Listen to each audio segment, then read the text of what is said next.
এই দেখছি 4টা পরোটা ভেজে দিয়েছি, স্কুলে যে খেয়ে নিবি, ঠিক আছে? আমাদের স্কুলে 3টে বন্ধু আছে, ওদের মা কাজে চলে যায়, ওদেরকে আমি একটা করে পরোটা দেবো।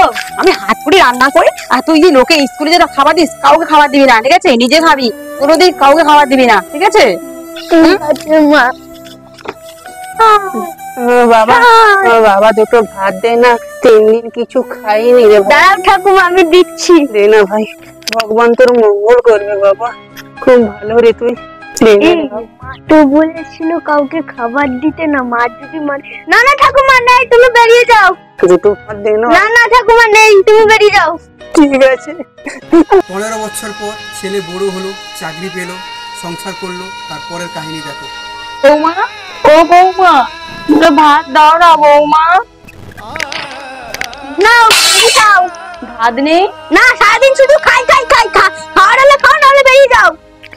কি আর করবো? কোথায় গেল গো? একটু জল নিয়ে আসো, পাচ্ছি না। না মাকে ভাত দিয়ে দিয়েছো? দেখো, তোমার মাকে আমি খাবার টাবার দিতে পারবো না, বয়স হয়েছে, বৃদ্ধাশ্রমে দিয়ে আসো। ঠিক বলেছো, কিন্তু মারও তো অনেক বয়স হয়েছে, বেকার মা এখানে কি করবে? তাহলে এক কাজ করি, মাকে না আমরা বৃদ্ধাশ্রমে ছেড়ে দিয়ে চলে আসবো। মা, ও মা, মা, আমি তোমাকে রাখতে পারবো না, বৌমা তোমাকে খাওয়াতে পারবে না, আমিও তোমাকে খাওয়াতে পারবো না, এখন নিজে খেলে বাবার না। যাও বেরিয়ে যাও বৃদ্ধাশ্রমে, যাও, নিজের রাস্তা নিজে দেখো, যাও যাও বেরিয়ে যাও। ছেলে আমার মস্ত মানুষ, মস্ত অফিসার, মস্ত ফ্ল্যাট।